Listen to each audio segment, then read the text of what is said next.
So yan guys, meron naman tayong Toyota Hiace 2017 model.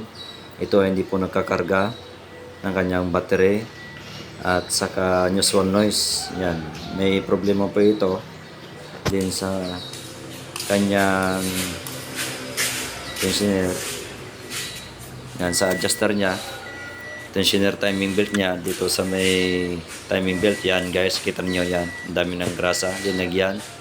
Pero umiingay pa rin. Yan, try papalitan natin.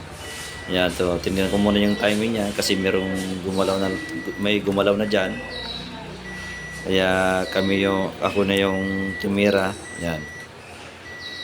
Kaya nag-check na. So okay naman yung timing niya, yung pagkalagay nila guys. So kita naman ninyo, sakto naman sa maraming mga palatandaan guys. Nakita man ninyo. Yan, pati sa kanya injection pump, sa gear oil niya, sa gear niya. Ayan. So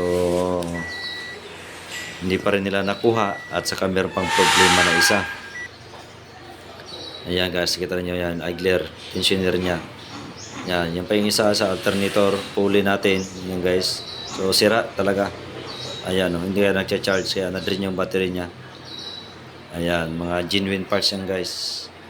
Ayan, pati sa alternator pulley tapos tensioner timing niya. Ayan, kita man nyo guys. So genuine lahat yan, yung kinabit natin. So mahal talaga guys, yung mga original talaga, kasi hindi tayo nagpapalit ng mga replacement about sa mga ganyan na sa ating alternator pulley, pati yung tensioner sa ating timing belt. Ayan. So nakabit na guys, yan. So basic lamang po yung guys. Dapat meron kayong tools na pangkabit niyan, special tools para sa alternator pulley. Yan, impact rin tayo ng 1/2 drive. Ayan guys, ito yung tuyok, umikot-ikot. Ayan, higpit na. Ayan. Okay, so basic lang po guys sa mga ganyang bagay na paghigpit sa ating alternator pulley sa Toyota Hiace. Ayan. Ayan guys, so hindi ko na pinakita. So mahaba na kasing video pag pinakita ko pa. Ayan guys, na-install ko na kasi gabi yan guys ang pagtira namin. Nakita namin ninyo, madilim dyan. Ayan. So nauntok pa ako dyan guys dahil gabi na. Ayan guys, so kinabit na namin. Ayan, naka timing na yan guys. Ayan, tinignan ko ulit para sure para hindi tayo magkamali. At saka andar na isang susian lang, andar na yan guys. Ayan.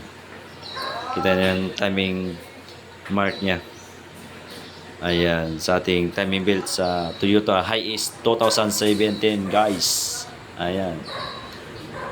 So sana meron kayong matutunan sa aking gina-vlog sa mga ganito guys. Alam ko naman na marami nang sumubok nito, kaya review na lang po ito guys. Ayan. Ayan guys, kita ninyo, naka-on na yan, naka-under na. Ayan, subukan na namin kung under talaga. Ayan guys, so nakabit na namin lahat yan guys. Ayan, alternator pulley, pati yung idler timing belt nya sa tensioner. Yan yung may-ari sa guys, si Francis Pagsibayaw, Biyernes. Yan, shoutout sa inyo lahat guys. Yan, ako namin ito yung video guys. Ayan, so maraming salamat po sa manonood sa aking YouTube channel. Mario's Girls lang po, bye bye.